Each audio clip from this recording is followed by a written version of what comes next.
Sabda yang kedua dikutip dari Injil Lukas 23 ayat 43. Ini bicara mengenai keselamatan. Namun untuk mendalami teks ini kita perlu melihat konteks dekatnya apa. Maka saya kutipkan mulai dari ayat 39 sehingga kita mengetahui konteks pembicaraan. Dalam tradisi suci Gereja Katolik, dua penjahat yang disalibkan ini bernama. Jadi ada nama, mereka punya nama. Meskipun dalam Alkitab tidak pernah disebut nama mereka. Nama mereka adalah Gestas dan Dismas. Dismas itu yang bertobat dalam arti yang memohon kepada Sang Kristus. Gestas itu yang menghujat. Seringkali digambarkan yang ada di sebelah kiri adalah yang menghujat. Yang di sebelah kanan itu adalah yang meminta kepada Sang Kristus. Maka penggambaran ikonnya juga seperti ini. Anda bisa melihat bahwa yang sebelah kanan Sang Kristus, kanannya kanan Sang Kristus ya, bukan kanan kita, itu memandang atau melihat kemudian seperti menyampaikan permohonan. Sedangkan yang sebelah kiri itu seperti gerakan melecehkan. Nah, itu penggambaran di dalam tradisi ikonografi Katolik sejak pada zaman kuno. Dan kalau kita pernah lihat salib dalam ikonografi Kristen Timur, baik yang Katolik maupun yang Ortodoks, itu di bagian bawah itu selalu ada palang, yang satu naik ke atas, yang satu turun ke bawah. Jadi pada kaki Yesus digambarkan ada palang miring. Kalau Anda pernah lihat salib timur, itu ada palang miring, yang kanan di atas, yang kiri di bawah. Penjahat yang sebelah kanan itu ditinggikan, dinaikkan. Yang kiri itu diturunkan, artinya dia jatuh ke dalam binasa kekal, yang sebelah kanan dalam hidup kekal. Itu kita mendalami dalam kaitan dengan tradisi suci gereja. Karena bagaimanapun, kalau kita membaca Alkitab, tidak mungkin dilepaskan dari konteks pembacaan menurut tradisi suci. Karena kalau kita membaca katekismus gereja Katolik, salah satu kriteria membaca dalam Roh Kudus adalah membaca dalam terang tradisi suci. Itu cara menafsirkan salah satu rute yang ditempuh di dalam gereja Katolik yang tidak pernah dilepaskan dari tradisi suci. Ini bincang-bincang mengenai ikonografi saja. Sekarang kita mau masuk teksnya, yang ikonografi kita bisa tinggalkan karena bukan tema kita. Kita mulai dari ayat 39 yaitu kata menghujat. Kita akan lihat kalau kita melihat di dalam terjemahan bahasa Indonesia menghujat seakan-akan perkataan hujatan itu disampaikan hanya satu kali, Saudara. Tapi kalau kita melihat dalam teks bahasa asli yaitu bahasa Yunani, kata yang diterjemahkan menghujat itu berbunyi eblasfemi. Eblasfemi itu bermakna repetitif. Artinya itu kata kerja yang berulang-ulang. Seperti kalau kita dalam bahasa Indonesia kan juga membedakan ya. Contoh, memukul. Itu memukul itu satu kali. Kalau memukuli berarti repetitif. Melakukannya berkali-kali. Jadi mungkin sebenarnya terjemahan yang lebih akurat menurut para ahli adalah menghujat-hujat atau menghujati. Jadi dalam arti berulang-ulang. Artinya apa? Penjahat yang menghujat yang diceritakan di dalam Injil lain di sebelah kiri, Injil Lukas tidak mengatakan kanan dan kirinya sekali lagi.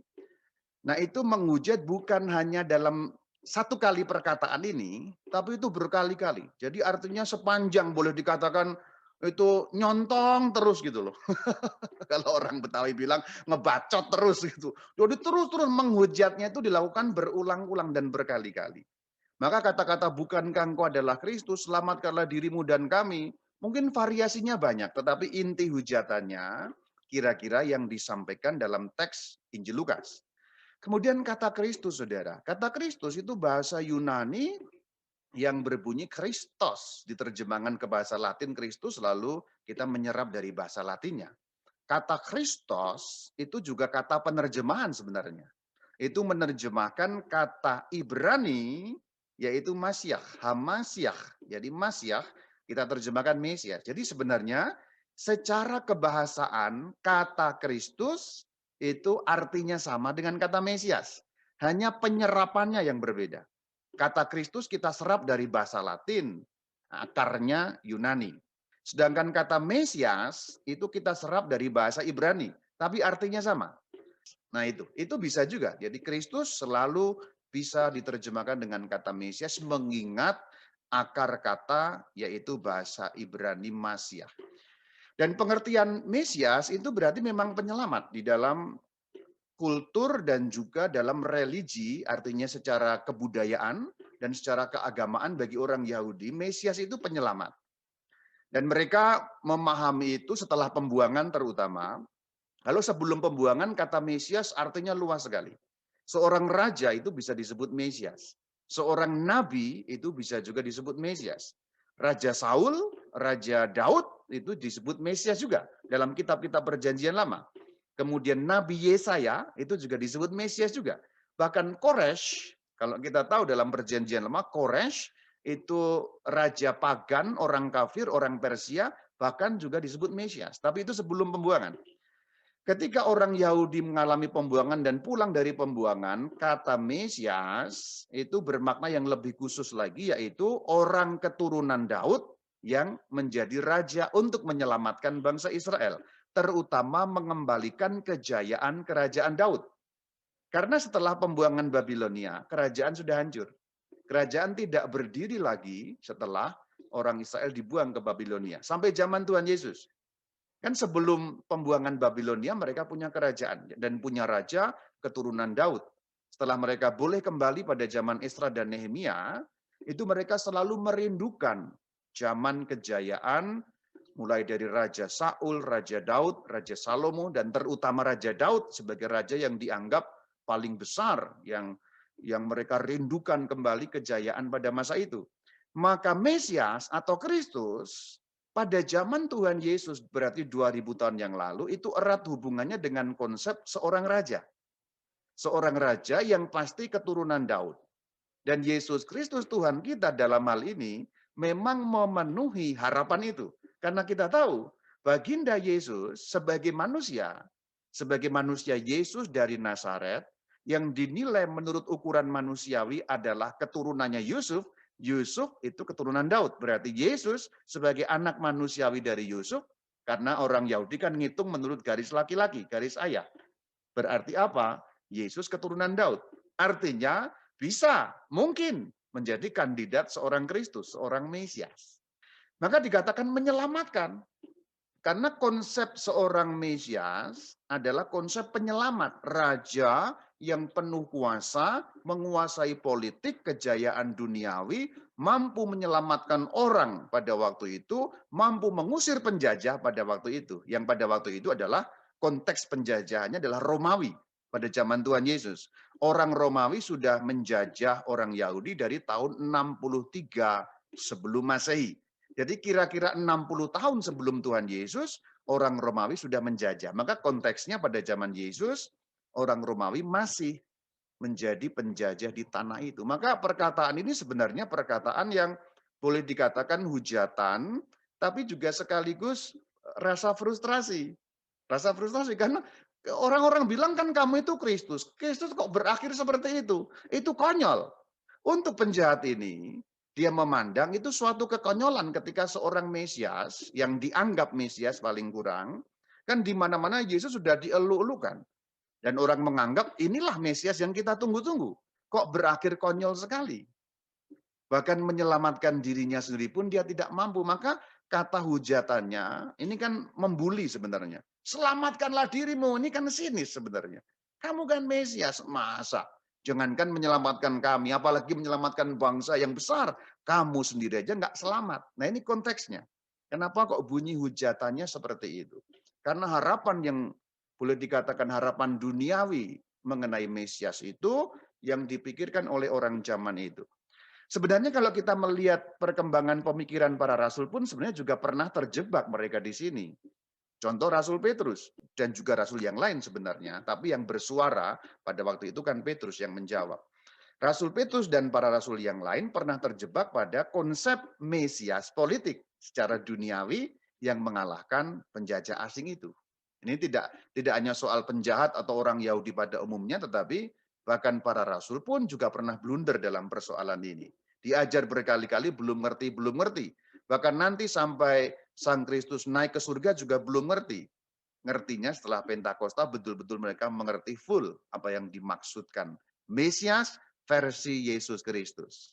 Kemudian dalam ayat yang ke-40 itu menceritakan penjahat yang satu lagi, Dismas, dalam tradisi suci yang sebelah kanan. Menegur, apa arti kata menegur itu? Menyatakan ketidaksetujuan. Terhadap apa? Terhadap hujatan yang disampaikan penjahat yang satu tadi. Sebelah kiri yang namanya Gestas tadi itu. Tapi juga ada unsur menasihati di sini. Jadi rupa-rupanya terjadi dialog antara dua penjahat itu, yang satu menghujat, yang satu tidak setuju atas hujatan itu dan juga menasihati jangan begitulah. Kalau kita melihat ucapan yang disampaikan penjahat yang menegur kan juga sebenarnya begitu. Ini satu pertanyaan retoris sebenarnya. Bentuknya memang pertanyaan. Tidakkah engkau takut? Ya, tidakkah engkau takut? Kan bentuknya pertanyaan. Tapi ini namanya pertanyaan retoris. Pertanyaan retoris itu pertanyaan yang tidak membutuhkan jawaban karena sebenarnya merupakan pernyataan. Jadi penjahat yang lain itu sedang menyatakan sesuatu untuk mengcounter, untuk kontra terhadap temannya yang tadi menghujat. Jadi kalau mau dikalimatkan sebagai kalimat positif, kalimat pernyataan, kira-kira kalau bahasa sekarang, bahasa Jepangnya, jelas dan gampangnya begini. Jangan begitulah, takutlah kamu kepada Allah. Orang kok nggak ada takut-takutnya. Nah, kira-kira begitu. Lalu kalimat selanjutnya, engkau menerima hukuman yang sama. Lah kamu itu kan ya sama dihukum, sama-sama dihukum dengan saya juga. Ini kalimat yang merupakan kalimat pertanyaan retoris yang dibentuk untuk menyatakan sesuatu, yaitu ketidaksetujuan sekaligus ada unsur, boleh dikatakan nasihat di sana. Jangan gitulah kalau bahasa sekarang ini, bro, jangan gitulah bro, kamu itu takutlah kepada Allah, jangan kayak gitu. Kamu kan juga dihukum seperti itu. Lalu kalimat selanjutnya pada ayat 41, penjahat yang nantinya akan memohon kepada Sang Kristus, itu menyatakan sesuatu yang mengagetkan. Kita memang selayaknya dihukum. Ini menarik sekali. Perkataan kita memang selayaknya dihukum itu merupakan kesadaran mengenai dirinya sebenarnya. Dirinya sendiri, yaitu penjahat yang nanti memohon itu, tapi juga sekaligus ingin mengajak temannya. Karena tadi kan awalnya dia menasihati ya. Jadi sebenarnya ini pernyataan yang sangat mengagetkan.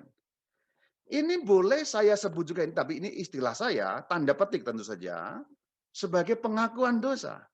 Jadi sebenarnya ini pengakuan kalau dirinya salah. Kita memang selayaknya dihukum. Kalimat selanjutnya kan jelas. Sebab kita menerima balasan yang setimpal dengan perbuatan kita. Artinya ini pengakuan mengenai kesalahan dirinya. Sadar betul-betul bahwa dirinya dihukum seperti itu, mengalami satu balasan yang setimpal dengan kejahatan yang sebelumnya dilakukan. Dan ini sesungguhnya dalam arti yang terdalam ini pengakuan dosa, tanpa reserve, tanpa pembelaan apapun.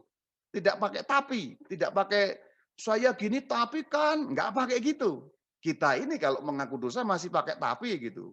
Romo saya itu sudah galak dengan istri saya, ya tapi gimana ya Romo ya, istri saya kan cerewet sekali. Nah, pakai tapi kan.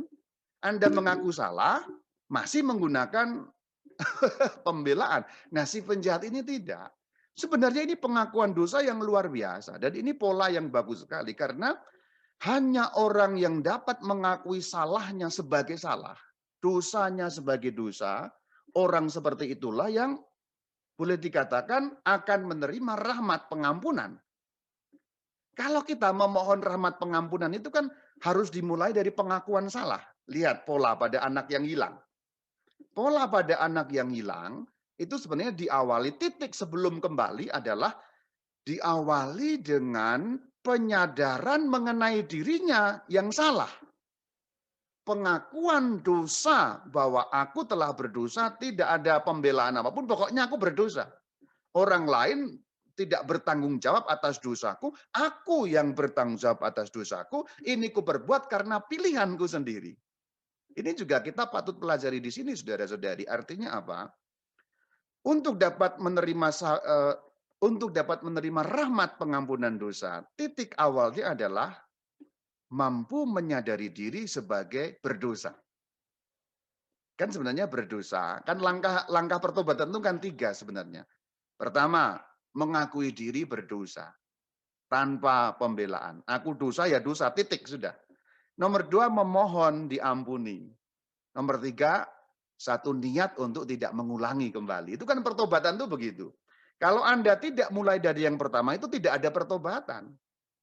Kalau Anda belum bisa mengakui diri Anda salah dan masih punya pembelaan, itu belum pertobatan sebenarnya.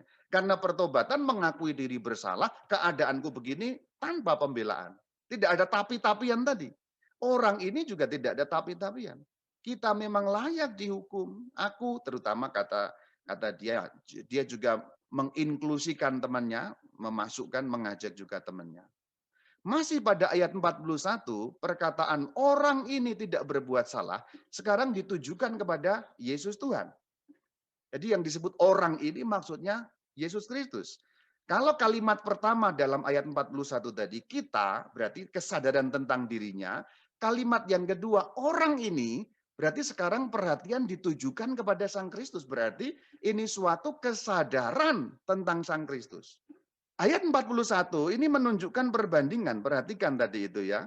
Kita memang selayaknya dihukum atau kita fokuskan akunya si penjahat. Aku si penjahat di sini diperlawankan dengan Sang Kristus Tuhan. Si penjahat diperlawankan dengan orang ini, yaitu Yesus. Kaitannya mulai muncul. Nanti untuk nyambung ke ayat selanjutnya. Jadi manis sekali. Narasi yang disusun dalam Injil Lukas ini luar biasa. Kalau kita kupas satu persatu nanti akan kita menemukan mutiaranya di sini. Jadi ini bukan lagi suatu pertanyaan retoris, tapi ini dengan kalimat yang sangat jelas, dengan kalimat yang afirmatif, dengan kalimat yang kuat sekali. Ini pernyataan yang kuat sekali. Ini menarik karena kenapa kok si penjahat ini tahu bahwa Yesus nggak bersalah? Ini kan pertanyaan sebenarnya saudara-saudari. Cerita ini kan seperti tiba-tiba datang gitu. Tiba-tiba datang, tiba-tiba obrolannya seperti itu. Bahkan kalau kita tarik mundur sedikit, kita juga nggak tahu penjahat itu dari mana, siapa mereka. Hanya dikatakan kemudian sama-sama dihukum, sama-sama disalibkan. Yesus di tengah, kemudian mereka tiba-tiba dialog, lalu tiba-tiba satu orang bisa mengatakan orang ini yaitu Yesus tidak bersalah. Dari mana lu tahu? Ini memang nggak ada jawaban dari temennya. Kalau mungkin kalau ada jawaban lucu juga, "Sotoy lu," katanya. "Sotoy dari mana lu tahu?"